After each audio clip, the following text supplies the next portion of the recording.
as you start to work with polar coordinates, it's important to keep in mind that the radius, we define polar functions as an ordered pair r and theta, rather than what you're used to with this Cartesian coordinates of the ordered pair x and y. So you can just see here your regular Cartesian coordinate system that is set out on a rectangular grid.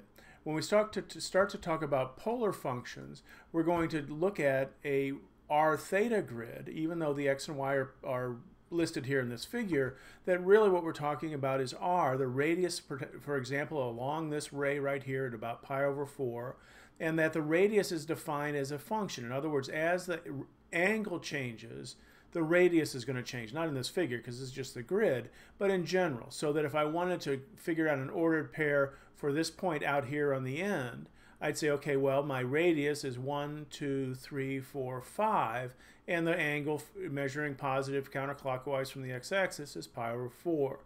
So this point could be called pi over 4. I'm sorry, the ordered pair 5 radius, comma, pi over 4, the angle theta. So as we look at figures with this, that we actually want to go to the circle first, is that now you can obviously see it's just a circle of diameter 6, and it's defined. Here's an example of the radius being defined as a function of the angle theta. So I'm going to put a polar grid on this, and that as I do that, so that as the value of theta changes, and it goes from here is the first value of theta on this ray right here, so I'd need to find that, and then I go out this ray, that's the angle, and then I'd calculate that radius, and I go out this ray and calculate that point, and I work my way around, so that if I do that and measure as I go out, for example, this point right here is on the ray pi over 3, and the length of it, root 3 is about 1.7, so this is about 5.1, just more than 5. So that I would say, okay, well, first thing you look at the angle, and then you use your formula, the sine of pi over 3 times 6. So that as I go around the circle, you can see that that happens every time that the length, this 3 root 3, 2 pi over 3 is calculated in the same way. I look at my angle, 2 pi over 3, plug that into theta, and figure out how far out this ray I have to go to make a mark. Now, one thing about specifying polar ordered pairs is that now you see as I go around the circle that same point I looked at the first time, this which was originally 3 root 3 pi over 3, can also be listed as minus root 3 root 3, 4 pi over 3. So the minus root 3, that's odd to see a value is negative, a radius is negative, but that it means that the point here, if I go down 4 pi over 3 is pi over 3, 2 pi over 3, 3 pi over 3, 4 pi over 3 is this angle from the x-axis all the way around to this line here, and the negative sign on this means that I flip it back across the origin. Okay, so that being able to write the polar point r theta pair in more than one way is a skill you should have and work on.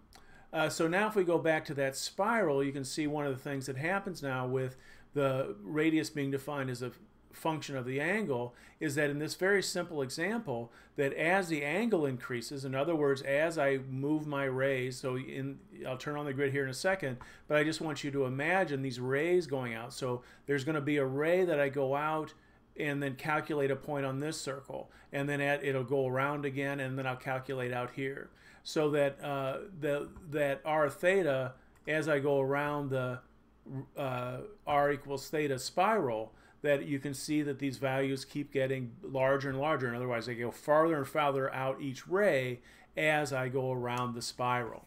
Okay, so that keeping this kind of letting go of x and y and keeping in this idea that you're working on a ray theta and that calculating the distance along that ray to find your value of the radius.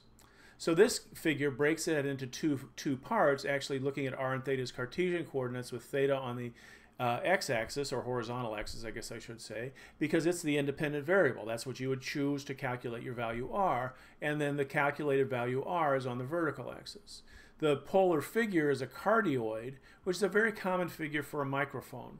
So that this might represent in a way the sensitivity of a microphone. So a speaker here would be out at Y and speaking into the microphone this direction, and that the audience would be down here, and all the audience noises has very low sensitivity, whereas this, in this figure, if you can imagine, this would be a kind of a high sensitivity value. So the speaker speaks into the microphone, but the microphone doesn't pick up any audience noise. So as I go and look at what happens as I change theta, that value is going to reach a maximum, the radius is going to reach a maximum at pi over 2, and then is going to start to decrease. So as I start to move around this cardioid figure, I'm going to get the farthest right, so I'm going on rays out here and going, and so that this pi over 2 ray has my maximum amplitude. That's as far away from 0 as I get.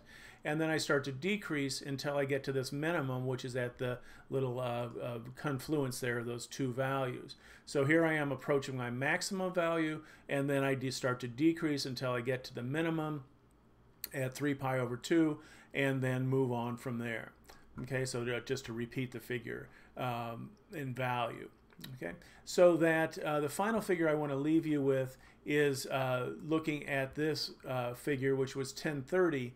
10.30 in your book, and this is a useful exercise to try to match up these points, and it has the points here so that you can find the answer when you get stuck or whatever, but that to actually match, for example, this point C, well, you start to pull it apart. You say it has a maximum amplitude of 4, and that means it's about pi over 4, I think, right here in the middle, right?